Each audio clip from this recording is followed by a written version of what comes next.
Okay, so I have the great honor today of being joined by Patrick Fabian, aka Howard Hamlin from Better Call Saul. How are you doing today, Patrick? I'm good. How you doing, man? I'm doing excellent. So, Patrick, a question a lot of people have always wondered about you is, did you have to audition for the role of Howard Hamlin? Oh yeah, it's so funny. I get that a lot, and I'm always sort of gobsmacked by that. I've auditioned for every role I've gotten, basically. That's all I know. And in this particular case, I didn't know Vince Gilligan, and I didn't know Peter Gould. I didn't know any of the brain trusts from Breaking Bad. I'd never been on it, and so when I auditioned, I actually auditioned for the casting directors who did Breaking Bad, Sharon Bialy and Sherry Thomas. And when I went in for Better Call Saul, honestly, I'm very practical minded when it comes to the business, and they could have anybody they wanted for this role, and I assumed they had a list already, and I assumed, they'd go for a movie star, somebody famous, on some level, Right. somebody who was more well known. That was just my thinking. So I really didn't think I had a shot. I really was going in because I thought the ladies who cast this also cast The Walking Dead, and I hadn't been on that, and I thought, well, maybe I can do that. Right. I can get eaten by a zombie. That was kind of my goal. Because, honestly, I've been very fortunate to be a working actor for about 25 years, and casting directors are your bread and butter. They are the gatekeepers to the opportunities to get a job. And I think it's sort of rare air where people can sort of, pick and choose. We see that a lot, but that's not the norm, at least the way I experience it and the way most of my friends experience it. It's old-fashioned.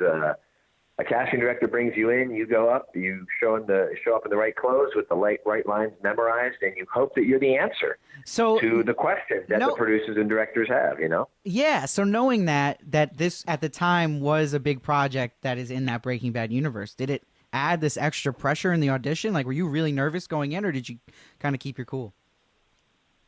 I honestly thought I had no shot whatsoever, so I was completely I was untethered to any expectation, which probably worked in my favor. Yeah. You know what I mean? When I think about it, and also I've said this before, and I almost hate repeating it, but I hadn't seen Breaking Bad. I was one of those dudes, even though and part of it was because I'm gonna throw my wife under the bus here, is because she was pregnant with our first child when the pilot came out. And we were watching that. She's rubbing the miracle of life on her belly, and we're watching this pilot. And she turns to me and she goes, "Yeah, I'm not on board with this." And so, we ended up not watching that. We got involved with having a kid. We had a second kid, and so at some point you start missing it, and then you just missed it. And even though I was getting all these awards and I saw the billboards, I still didn't really know what it was about. Oh, and wow! So literally, I go to the audition for this, and I'm just like, I still don't have. I mean. Thank God I hadn't, because the pressure in my brain would have been huge then. So this is all sort of outside the realm of my own experience, which I think was fate, fortune, lucky stars aligning. I don't know, but I was going in to get a job on The Walking Dead, which I thought I had a shot at the fifth season. That's crazy. So, knowing this, did you? After getting the great news that you got the role of Howard Hamlin, did you go back and binge watch Breaking Bad? Did that ever happen? Oh yeah. Now my wife and I, we have like a 2 and a 4-year-old at that point, right? So we start watching Breaking Bad. And of course, like everybody else, it's like potato chips or drugs. We're like, oh my gosh. Now we're staying up till 2 in the morning, and now we're like, oh, let's just watch one more. It's 3 in the morning, and my wife and I are like, what are we doing? Our children are waking up at 5:30. They're not watching Breaking Bad. No. So there was this week where we were just completely addled and sleep deprived, because then I watched it all, and I was like, oh my gosh. Yeah. And by the way, Breaking Bad is one of the first ones that got to be binged. That really helped save it. People started binging it. Netflix became Netflix, and to be able to watch the series literally in one fell swoop, it was my first binge. Wow. And what a binge to have. And I rolled right into eating all of Breaking Bad, and then basically 2 weeks later going to the table read of Better Call Saul and meeting Jonathan Banks for the first time. So it was really incredible. a glorious sort of wrap up. Yeah, so a lot of things just falling into place. That is really cool. So yeah. Now I noticed in season 1, right off the get-go, like there is so much lawyer talk going on. How did you prepare to play a lawyer? Like, did you have to read a bunch of law books, or was that intimidating at first? No, and the reason is this. I played a lawyer a whole bunch of times, and even Okay. though I get legal jargonese and stuff like that, you sort of research it as it goes. So your perception of it, boy, that's a lot of law stuff, specifically if you go back and look what I'm actually talking about and or referring to or what comes out of my mouth, it's actually very slight. Okay. And also because of the position I have, I'm the H in HHM. So I'm not really doing the grunt work. I don't necessarily have to know what I know. Right. I have other people to know. I've got Chuck as my right-hand man. I've got Ray working overtime. You know what I mean? So if you really look back on it, I sit back and watch other people do the work. That being said, the law on the show is top-notch and airtight, and that's because we've got writers who are so good. And some of the writers actually have siblings who are lawyers. So they run that through a sieve. They run up the flagpole to make sure what we're putting out there isn't false, that it's actually the way the law would work, which we get a lot of great comments on social media from people who are lawyers who are like, yeah, that's what lawyering is. It's files. It's sitting it late at night. It's not saying you're out of order. Like, as a matter of fact, we've almost had no court stuff, really, for a lawyer show. Yeah, it's more definitely realistic for sure. I think that's what's so great about Vince Gilligan and Peter Gould too, is there always a realism to everything they do. And I feel like now for a character like Howard Hamlin, can you find any of yourself in him, or is this a pure thing that you get detached to do? Nah, I think everything has a root in who you are. At least that's my own personal belief on that. I'm not really, I wouldn't say I'm a character actor per se. Right. I'm not a shapeshifter in that respect. So consequently, what is common with me and Howard? I think we both like to have things in order. I think both of us have a sock drawer that is organized. I think we both have an idea of how things should be done, like a recipe. And I know this only from my own frustration of being the only male in a household with my wife and two daughters and a mother-in-law, and realizing that the way that I think it ought to go isn't always the way it's going to go. So the frustrations that Howard has that he's out of control of in HHM, I certainly experience in my own life. That's crazy. Now, when you're acting as Howard Hamlin, a lot of people say acting, a lot of it is reacting. So I noticed the brilliant part of your acting in this character is how much you have to actually react to and how well you do it.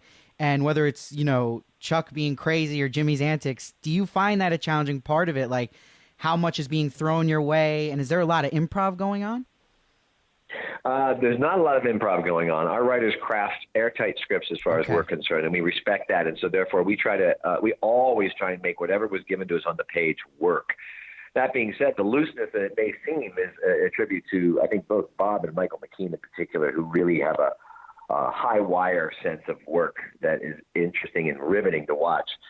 And it's riveting for me as an actor as well. And you're right, in the very first couple of episodes of the whole series, who doesn't want to be Bob? Who doesn't want to be Saul? Who doesn't want to be Jimmy? He gets these funny monologues, and he gets to be all over the place, and everybody wants to be like that. And as an actor, you have to really fight the urge to match that. Right. Because there is no matching that, certainly with the amount of words and reactions that Howard would have to those situations. So what you end up doing is really listening to what's going on. And acting is listening, and all those basics that came from Acting 101 come into play, especially when you're working with really great writing and really great actors. Because your job is to just sort of absorb as the character what is being dealt to you. Sort of, matriculate it, think about it, let that filter into you, and then react accordingly. I mean, the good news is we also have great directors who have been, handling us. And, it feels like you're, quote unquote, doing something when you're talking.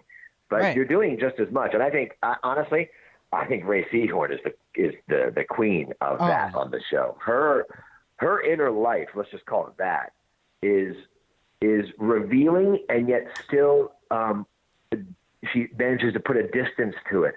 So it's that constant thing, like you think you're being let in, and then you're like, am I? Yeah. I think she's brilliant. Yes. I think she's brilliant in what she does. And she, with her relationship with Jimmy and Bob, she's been given such a heavy responsibility. And I think in the hands of anybody less capable, that whole storyline and that whole emotional pillar might be a little bit weaker. I can't say enough about how much I love watching her work and working alongside of her. Yeah, and I completely agree with that. And especially the scene in episode 2 this season where Kim just lays into you and Howard Hamlin. And I was just blown away by her energy and how much effort she put into that. And I was blown away by how you were reacting, because I feel like there's also a part where it's like you're giving that assist in a sense, like in basketball, where you're also nailing every little beat that people subconsciously are noticing, and it's so important to get that best out of Kim too. So I think you guys have this like incredible, when the two of you are together, there's always just been this like, I don't know, I feel like I'm seeing two aces. And do you feel that like click you had right away with her on set? We became fast friends immediately. Okay. I consider her a sister that I haven't, that I just finally met, and we're comrades in arms. We're also, her, me, and Michael Mando, for lack of a better term, are the junior members of the team. You know what I mean? Right. Jonathan Banks, Gus Fring, and Bob, they are part of the world already. Yes. And they're veterans on that. And they're just, they're higher marquee, and they have more work under their belt. So, Ray, Michael, and I were very much, the junior members. And so we bonded on that without a doubt, and we were able to sort of, make fun about that sort of thing. And then quickly I discovered working with Ray made me better. There was no doubt about it. I'm in a scene with Ray, and I was like, oh, good. She's going to react to whatever I give her, and then she makes me want to play as well. Right. And the fact that she's willing to do that is really great, and it helps the writers and it helps the directors, and it becomes fun. So even though sometimes the scenes are heavy and or dark and or whatever, there was always a sense of play, which I think comes through. And in episode 2, like you're talking about, I haven't actually seen it. Right. And so I'm curious, because on the day we did it any number of ways to sort of experiment to see where that scene tonally actually lay.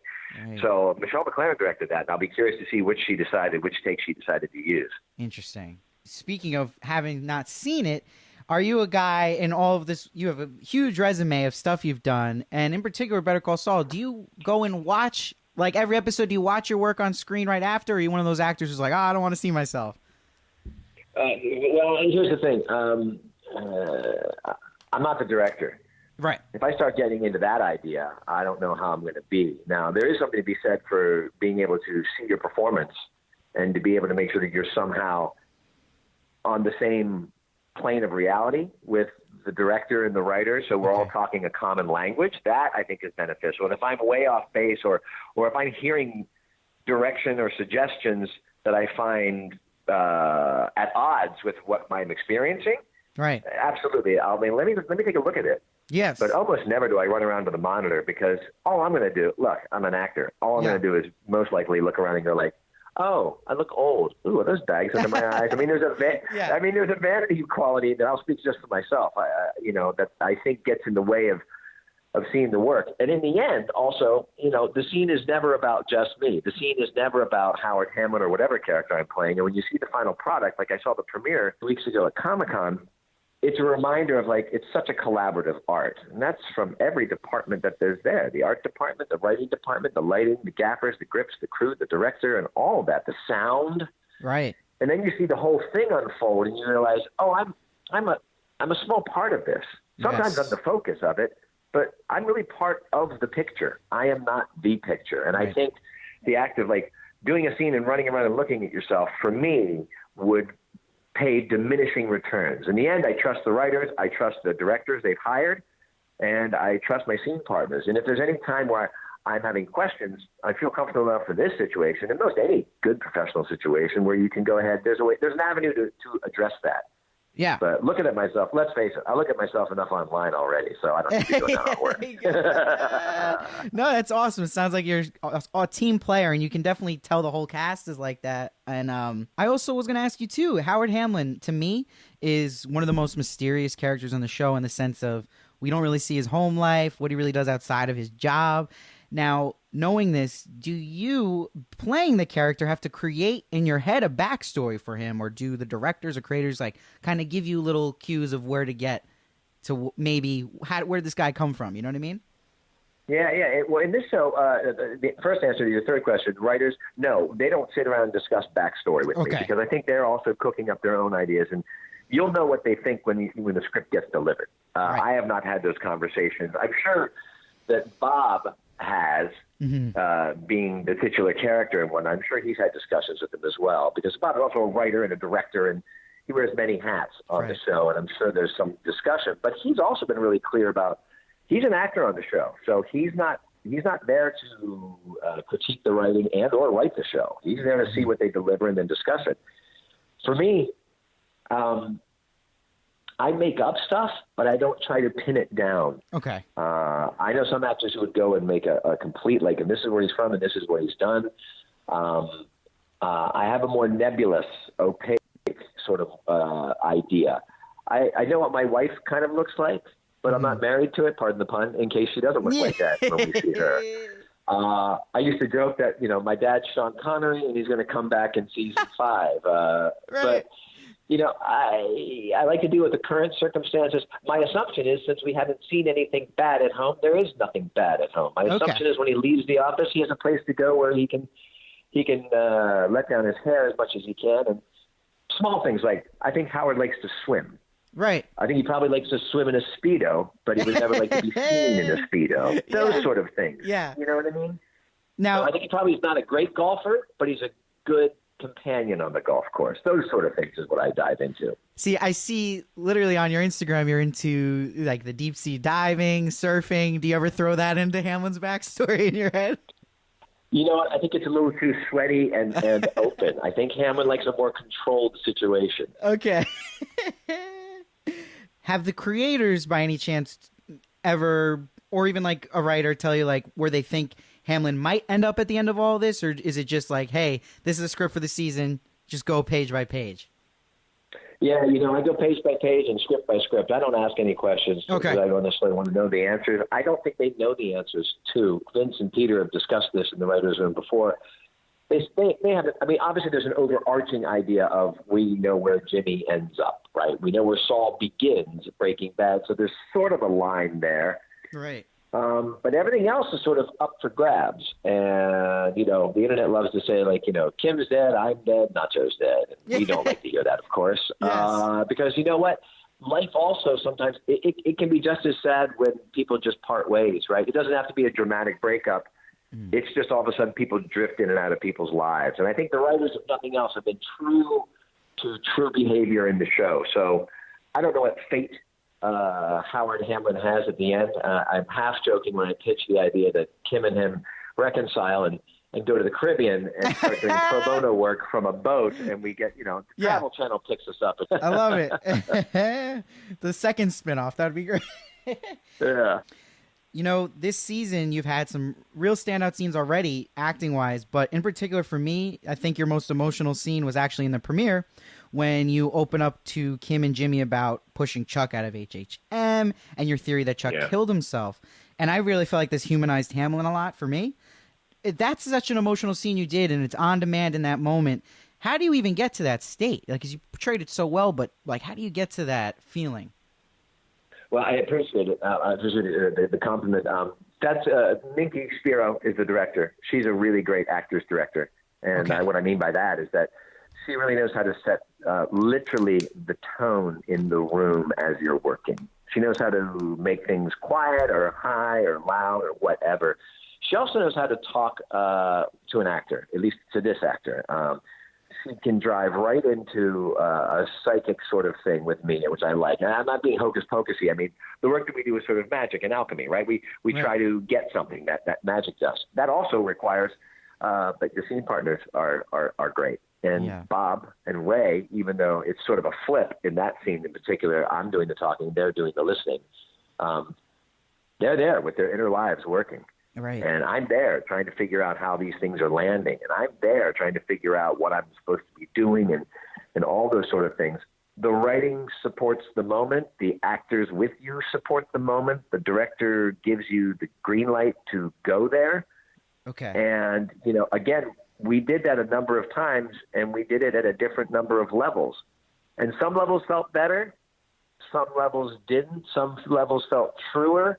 But in the end, I'm letting Minky make that decision about what fits for her overall thing, for how the overall hour of television goes. I let her know what I thought felt good.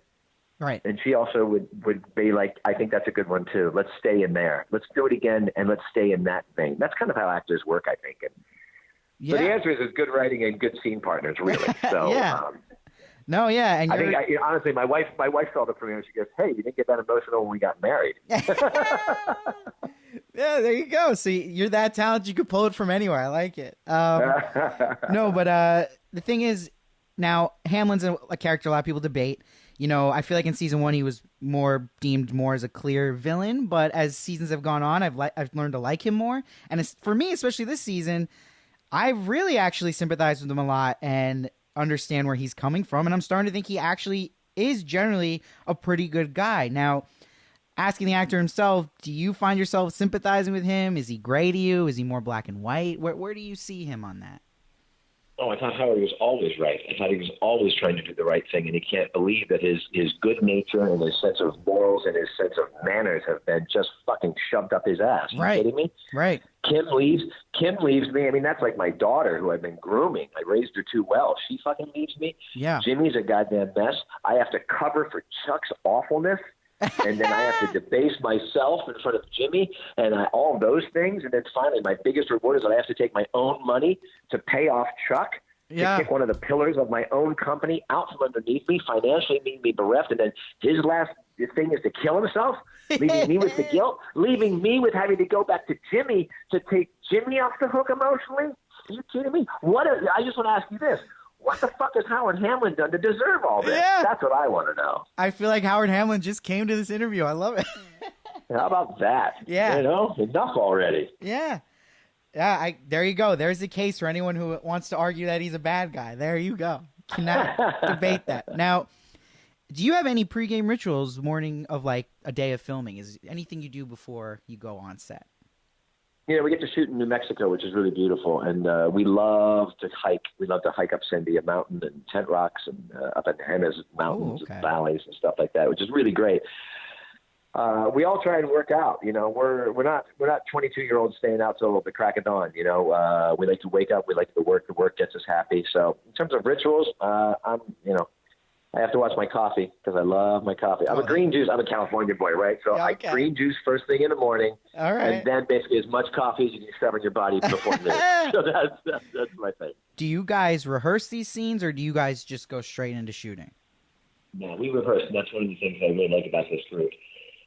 McKean, Ray, Bob, me.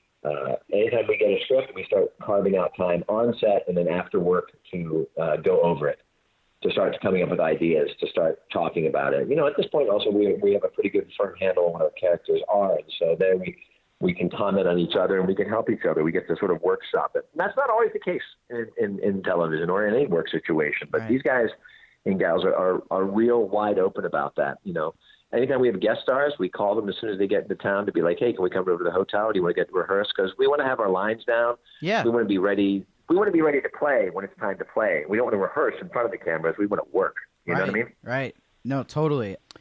So do you think, it sounds like this cast is really tight, and for me, seeing on all the social medias, I don't think I've ever seen a cast this tight in real life. Do you think that adds to the magic of the show? Like, is that important?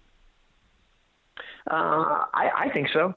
I mean, you want to be able to, you want to like the people you go to work with, right? And we do. And, you know, we all have our lives and families and stuff like that, but, you know, we're also in it. You know what? I'm going to reference Scandal on ABC. Sure. They had a no asshole policy. I believe that came down from Kerry Washington, or maybe it came down from Shonda. Oh, wow. But I remember hearing about that, and basically that meant that it doesn't matter what order you are in the call sheet. We are all on this together. We are all making this show from the ground up. We all take pride in its success, and if it's not working out, we all take responsibility for that as well. And I got to work on Scandal in season 3. Yes, playing a lawyer who took pictures of his crotch and sending it to his girlfriend. But I didn't kill my girlfriend. My wife killed my girlfriend. So there you go. There he is. And I found it to be exactly that. I found everybody on that show to be in a very grateful way of working, and it really permeated throughout the whole set. And I think we have that on Saul. Right. Not, you know, oh, I hit my knees, my lucky stars, oh my gosh. But there is that sense of like, we're working with really great people. We understand that this is a really nice moment in time, that the show was received so well critically and by the fans, and it could not have been. It could have cut the other way. We could have been a footnote. Right. Instead, we get to have a whole entire life and be part of something that's going to link up and be, you know, it's going to be a bit of television history, a prequel that actually links up to its predecessor and stands alone on its own. And I mean, who doesn't want to be a part of that? So we really like to get along, and we really like to enjoy it as it's going on, because we also all know that spotlight just keeps moving, baby, and there's no way to keep up with it. So while it's shining on us, I think we're all going to take advantage of it and enjoy it. That is amazing. Now, was it tough saying goodbye to legendary actor Michael McKean, having him died last season? What was it like working so closely with him? Well, I love him. I never met him before, and it was intimidating and wonderful and thrilling. And, you know, he was a mentor to me, whether he knew it or not, just for the way he behaved and the way he acted and his ability to plug into difficult scenes and make them real. And such an intelligent man, too, an intelligent actor, you know. And I was like, oh, there's a direct correlation between all the books that Michael reads and how smart he is to how good he is. And so I thought maybe I should get off Facebook a little bit and get into a library a little bit more. So, but working alongside of him, I always thought like, oh, the scene will be fine because Michael McKean's in it and Michael will take care of it. And in a weird confluence of events that never, ever happens, my final scenes with Michael were the exact final scenes in the exact order of those last episodes. Wow. So my final work with him was in the conference room, giving him the check, setting him out the door, and watching the door kick him on the ass on the way out. And that was it. And even though I knew that in my head, I was like, okay, you know. And then I even saw the episode, and I'm like, oh, that's tragic and awful. And I saw the end of the season. I'm like, that's tragic and awful. It really did not hit me until the first day of work, season 4, and we're there. And it picks up right where season 3 ends. And so there you got, Bob, Ray, and me.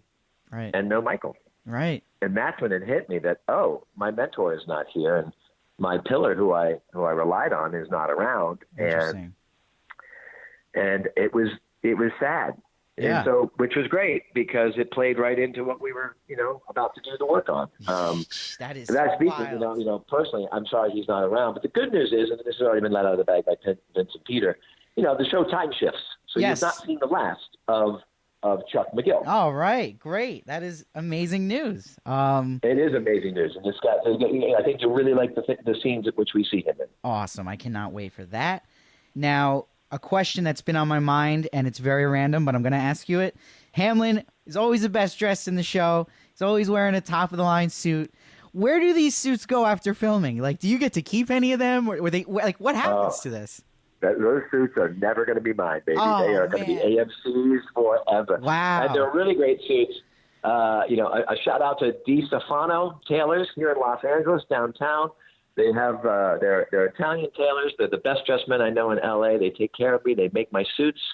They send them to their brothers and relatives in Genoa, Italy. So I've got these beautiful suits that Jennifer Bryan, our wardrobe designer, has made.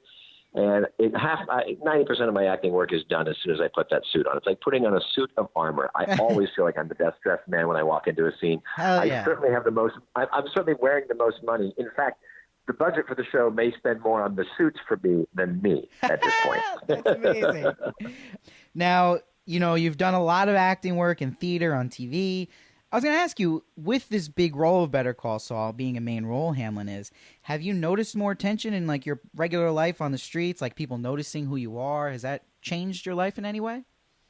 Well, like I said, you were very kind. I've been passed around for a long time, for about 25 years. So I've been on a lot of shows, and people have seen me. They recognize it. They recognize me in that sort of out of the side of their brain way. Like, did I go to school with you? Right. Hey, I know you. That sort of thing. There were a couple of roles here and there that people sort of identified me with. But the change is now when people stop me, it's more often because they're like, hey, love the show, or hey, I hate your character, or hey, get off Kim's back, that sort of thing. Yes. And that's fun. Look, when somebody comes up to you in an airport and just says, hey, give Kim a break, I just like the show is working. I love it. Now, have you ever thought about going into writing or directing? The answer is no. I think I could direct. I would like to direct at some point. That's not, I'd have to learn more of the mechanics. But I've been around long enough that I think I have a feel for it. But I would still have to learn and whatnot. I don't think that would be a big leap. Right. Writing, I know writers, and you got to spend a lot of time alone writing stuff, rewriting stuff, rewriting it again, throwing out what you thought was good, having other people read it once and go, I don't like that. And as much as it's a rejection business as an actor, I don't think I could take it as a writer because I just don't think I have it in me. I think I can tell a good cocktail story, and I think I can tell stories really well, but I don't know if I can write them really well. So I tip my hat to those who do write well and spend the time at it, and I'll stick to my side of it for now. Absolutely. Before I let you go, I wanted to mention that to my audience, that you star in a movie called Driver X, and people are calling it the Uber movie. It's screening across the country now. Can you tell us a little bit about this movie, like what we can expect? Absolutely. First of all, Driver X just got picked up by IFC Films. Okay. So we're going to have a limited release in nationwide theaters sometime, I think, in November. Awesome. And then you'll be able to get it on demand and stuff like that. If you follow the movie at Driver X Movie on Twitter, it'll let you know all those sort of things. Or if you follow me at Patrick Fabian on Twitter, I'm sure I'll talk about it as well. Awesome. Driver X is a coming of middle age story. It's a guy in his middle age who has a record store at exactly the wrong time in history. It goes belly up.